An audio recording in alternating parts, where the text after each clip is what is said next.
Antes que nada, bueno, quiero manifestar que estoy muy contenta de estar nuevamente en el SEMNA. Y bueno, y ahora sí, a todo vértigo empezamos con la ponencia. La idea es trabajar con una serie de información que ha sido obtenida a partir de lo que es la observación y lo que ha sido el desarrollo de diferentes trabajos. Esta situación que decía que se había observado es que la necrópolis tebana es una distribución de estructuras arquitectónicas que en la actualidad nosotros observamos como coexistiendo en una eventual contemporaneidad. ¿Qué quiero decir con esto? Que nosotros vamos a la necrópolis, lo que vamos a ver es un conjunto de materiales que tienen diferentes cronologías, que básicamente tienen una antigüedad que podemos ubicar alrededor del 4300 antes del presente, que lo ubico a partir de lo que serían las primeras ocupaciones del reino antiguo en relación a lo que serían algunas tumbas de la élite que se ubican en torno a lo que es la colina del Josca. Entonces, en un sentido bastante directo, nosotros vamos a decir que el paisaje tebano es un palimpsesto, una mezcla de materiales con diferentes cronologías.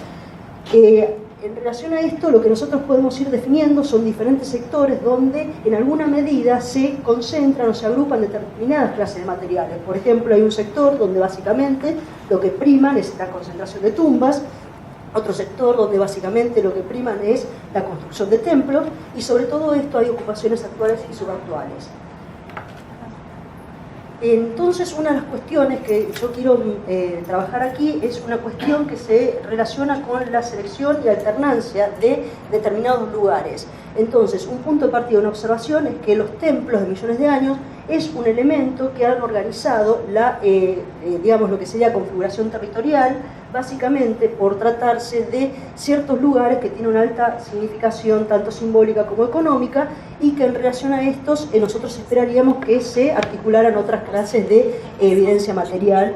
Y básicamente una de las cuestiones es que nosotros vamos a tener un proceso de ocupación, vamos a tener un proceso de ocupación en el que se va a ir dando una alternancia de puntos de significación que tienen que ver con los momentos en que se construyen los diferentes templos. Cada uno de estos templos van ocupando diferentes sectores. Entonces, una de las cuestiones que yo observo acá es que lo que habría es, a partir de esta construcción del templo, es una alternancia en lo que serían los lugares de significación dentro de la necrópolis. Pero acá hay un dato. Cada uno de estos templos que están vinculados con la figura de determinados faraones, nosotros tenemos que los faraones tienen reinados que son muy distintos en cuanto a duración. Algunos son reinados largos, por ejemplo Ramsés II con sus 22 años de reinado, o por ejemplo algunos faraones que han tenido reinados muy cortos, como por ejemplo hay, que estamos hablando de unos 4 años.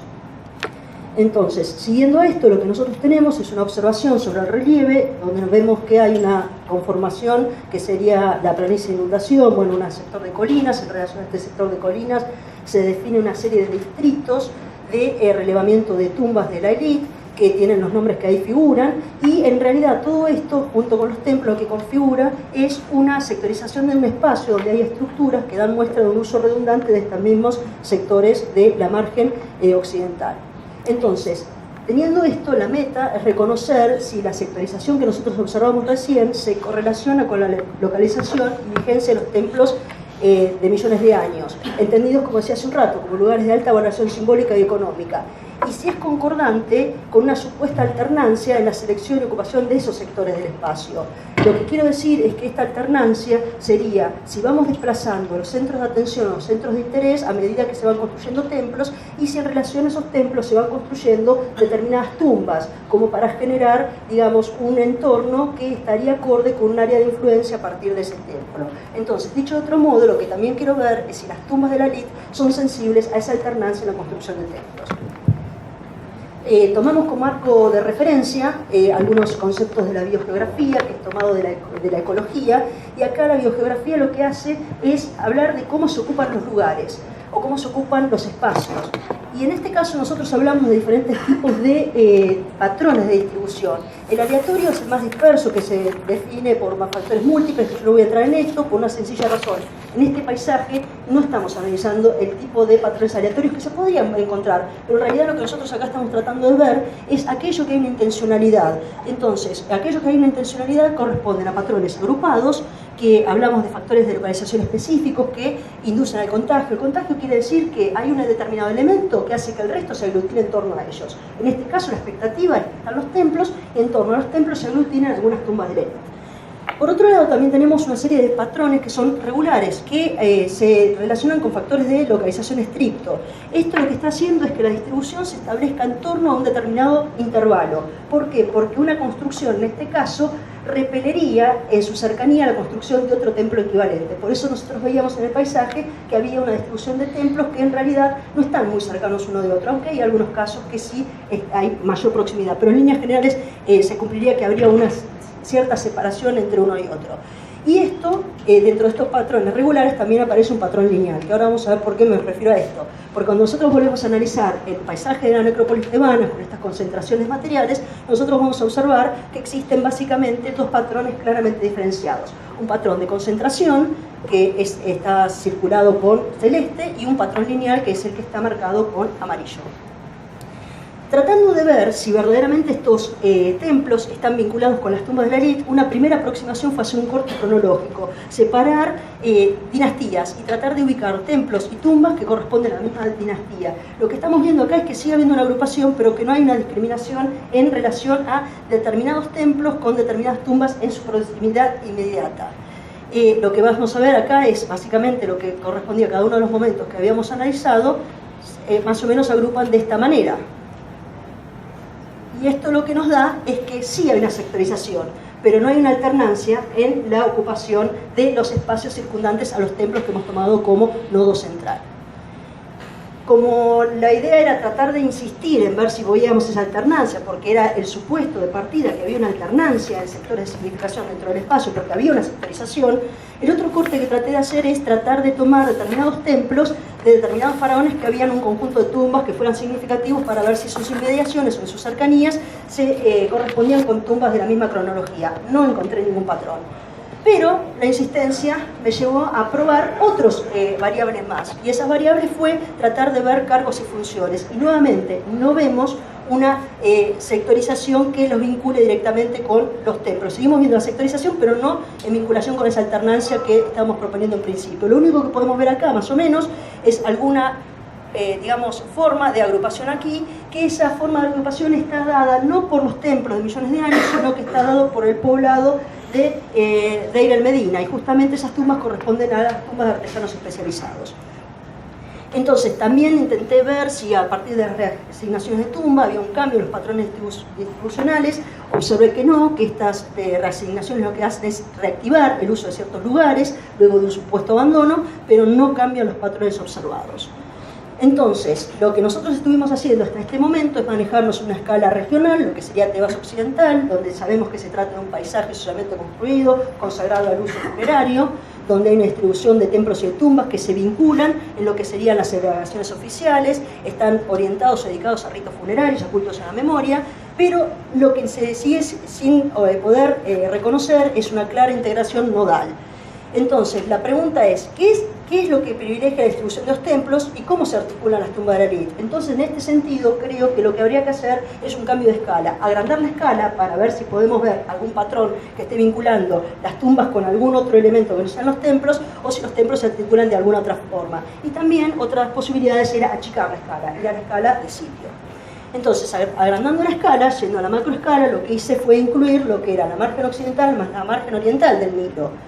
Entonces lo que estamos viendo es que los conjuntos de tumbas que se agrupaban en relación a diferentes distritos en el paisaje, lo que aparentemente estarían privilegiando son las visuales con la margen oriental, es decir, los contactos visuales entre templos y tumbas. Yendo a una microescala, yendo a un caso específico, un lugar, yo acá elegí la tumba de Neferhotep porque es la tumba que mejor conocemos, aparte es la tumba que estamos trabajando dentro de la misión argentina en Luxor, dirigido por la doctora Violeta Pereira. Entonces allí tenemos una serie de información. Una de ellas es que la tumba fue otorgada en el reinado de Ay, que hay una serie de información acerca del parentesco de Neferhotep, de las funciones que desempeñaba, incluso la celebración de ritos y festividades. Y también otra cosa que yo la resalté aquí, que me resultaba de relevancia, era la referencia a determinados lugares del paisaje.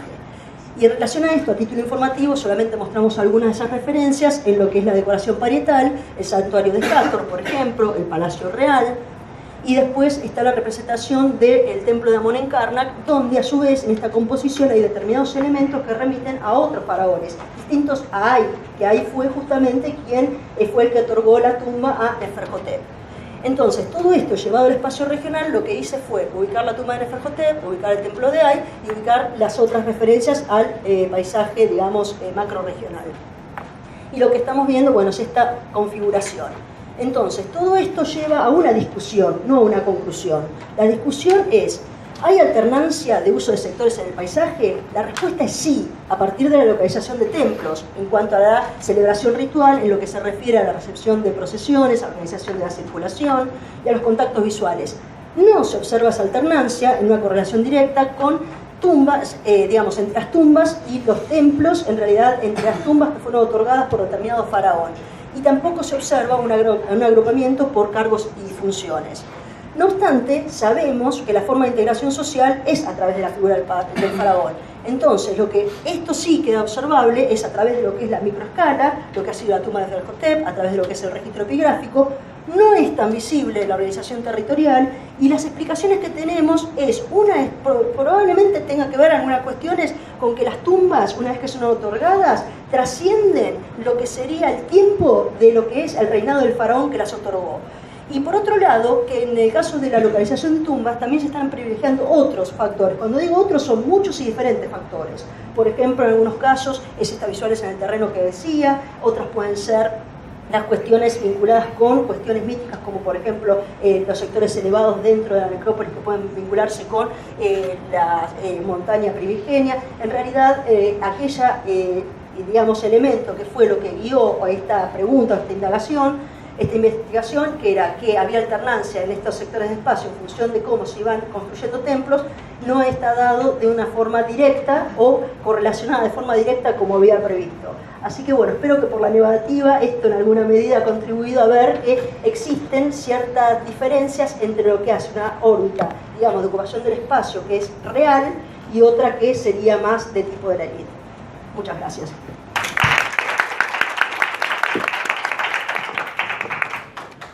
Obrigada, professora Liliana. Agora vamos com a Mariana. O visível e o invisível, as representações imagéticas dos faraós no templo de Karnak.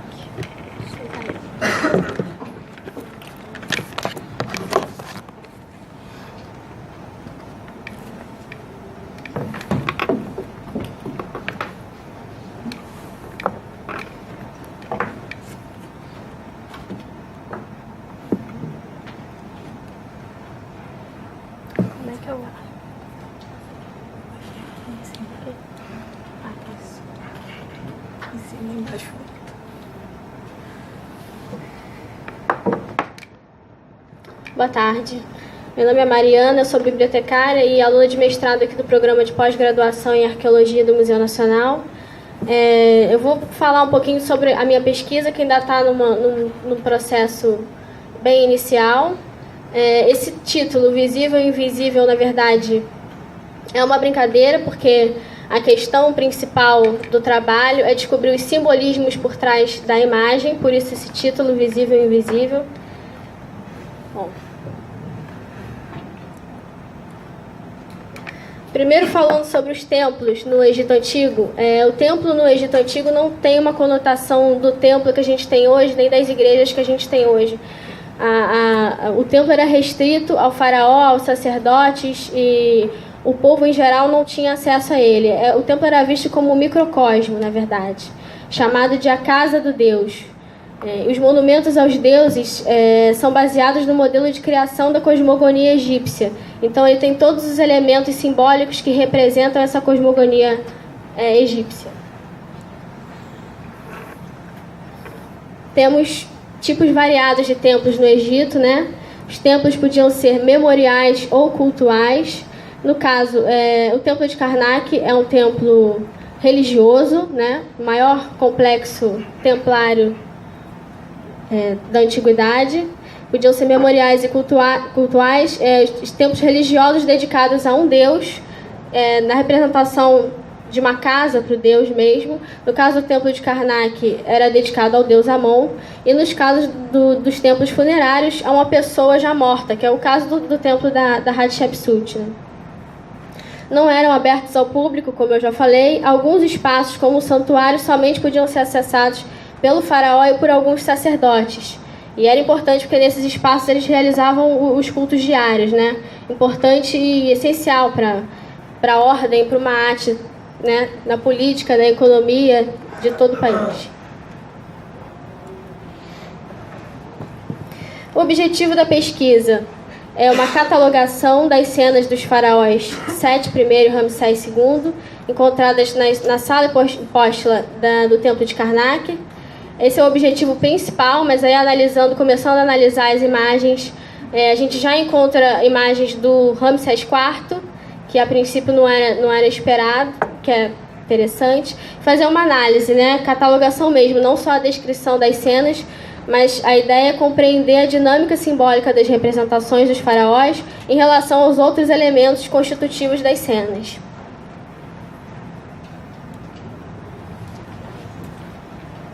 A metodologia é método dissociativo da imagem, que é caracterizada por essa informação. Uma cena é a somatória de elementos reunidos por suas significações respectivas e pelo significado a ser dado pela presença destes elementos.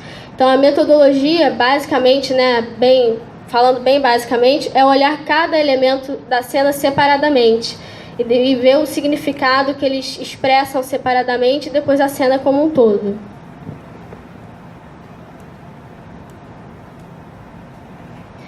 Agora falando um pouquinho sobre o templo de Karnak, especificamente, o templo dedicado ao deus Amon, localizado na antiga cidade de Tebas, né, o Azet, no egípcio antigo, hoje Luxor, maior complexo religioso do mundo antigo, juntamente com o templo de Luxor, né? Ele esteve em plena atividade por mais de 2000 anos, então isso é uma característica bem interessante. Passou por várias dinastias, várias mudanças na arte egípcia, mudanças na escrita, então é possível ver vários períodos em localidades diferentes do complexo templário. Mistura de estilos artísticos, né? Foi expandido e reconstruído por diversos faraós, né? E testemunhou diversas dinastias em várias épocas. Encontram-se inscrições hieroglíficas e cenas em praticamente todas as superfícies do templo: teto, muros, arquitraves, portas, passagens e colunas. E é uma coisa muito interessante do Egito, né? O monumento, os monumentos, os prédios, os templos como suporte da informação também, né? Aí eu coloquei uma planta do complexo de Karnak.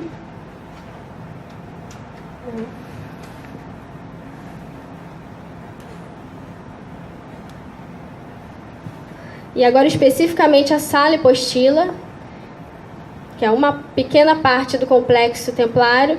Hipostila vem do grego hipóstilos, significa sustentado por colunas, né? E essa principal área da pesquisa são as imagens das colunas da sala hipostila do templo de Karnak. Na mitologia egípcia, o reino celestial era sustentado acima da terra por colunas, representadas nas salas hipóstilas dos templos, né? Tem uma arquitetura específica para os templos, assim como também tem nas tumbas, e alguns elementos aparecem sempre. A sala hipostila é um elemento templário, né?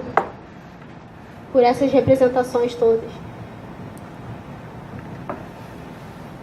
Bom, as colunas da sala hipostila também poderiam representar a vegetação do pântano, que se espalhou ao redor do monte primitivo da criação, no mito egípcio da criação. Simbolizado pelo santuário interno do templo, os templos eram decorados para refletir esse simbolismo, né? Como eu falei, a arquitetura refletia o simbolismo e essa arquitetura era utilizada como suporte do conhecimento, suporte da informação.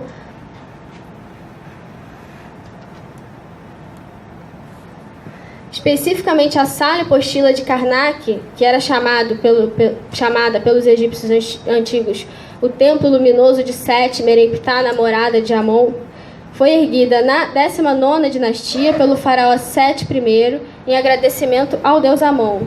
Ela possui 134 colunas E aí, no começo da pesquisa, a gente já identificou que cada coluna tem entre 2 e 3 imagens de cada coluna para serem analisadas. Então, é um trabalho bem extenso. Cada uma medindo aproximadamente 24 metros de altura. Então, as colunas de Karnak, 134 colunas, provavelmente 2 ou 3 cenas que a gente vai estudar de cada coluna. As cenas se encontram na parte central da coluna e a parte de cima e a parte de baixo da coluna, ela é toda de hieroglifos. Então, a gente vai analisar as cenas principais que ficam na parte central da coluna. Possui cenas de temas variados, consagração de oferendas, procissões, ritual do culto divino cotidiano, entre outros. E aí a ideia é catalogar também essas cenas, né? Aí uma planta da sala hipóstila de Karnak, com as suas 134 colunas.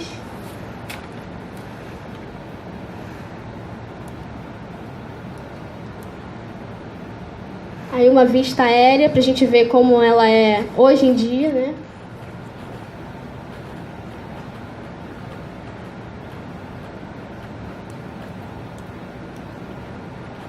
Bom, aí uma representação, uma reconstituição. Eu peguei essa cena porque eu achei interessante, porque a princípio a análise seria cenas de Ramsés II, Sete I, e nessas cenas a gente consegue ver já o Ramsés IV, né, também. Então já passou, a gente consegue ver várias representações.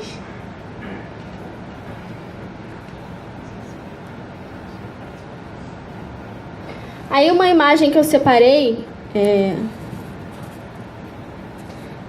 para categorizar, assim, fazer uma categorização inicial. Essa cena eu separei porque eu achei interessante, porque aparece ali na coluna inteira. Primeiro vocês podem ver o tamanho da pessoa em relação à coluna, né? Dá para ter uma ideia da altura. E aí eu achei interessante essa cena porque é possível ver ali na cena da coluna completa, a gente tem o Ramsés II fazendo uma oferenda ao deus Min, Amon, e ao lado dele o Ramsés IV. Então aparecem os dois faraós representados na sala hipóstila de Karnak. Bom, essa cena especificamente, ela data da 20ª dinastia, aparece o faraó Ramsés IV. Ele oferece flores ao deus Min, Amon. As cenas que eu analisei até agora são cenas basicamente de oferendas variadas, de vinho, de leite. Deus Min, Amon, deus da fertilidade, e aí a gente lembra que fertilidade no Egito não tem relação apenas com a fertilidade biológica, mas a relação da fertilidade política, fertilidade econômica, fertilidade no sentido amplo, né? E aqui é a cena mais no detalhe. Eu separei alguns atributos iconográficos que a gente consegue ver nessa cena, e a ideia do mestrado é analisar eles separadamente, para tentar identificar o invisível, que eu falo no título, né? Os simbolismos por trás, tentar identificar por que com determinado deus o faraó faz oferenda com uma determinada vestimenta, por que ele oferece por que ele faz determinada oferenda, por que vinho, por que leite, por que ele oferece flores a uns e não a outros, e identificar isso, essas formas e catalogar elas. Aí é só um exemplo de atributos iconográficos que a gente consegue ver naquela imagem, que são identificados no faraó Ramsés IV. Aí o toucado real, né, feito de tecido utilizado pela faraó, aparece em cenas em que o faraó é representado diante dos deuses ou no mundo dos mortos. Ele pode ser visto aqui, mais especificamente.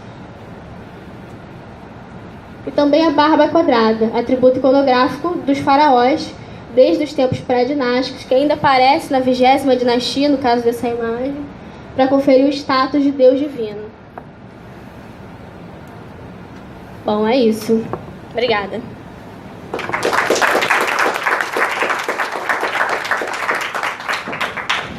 Obrigada, Mariana. Agora vamos com a apresentação da professora Vanessa Fronza.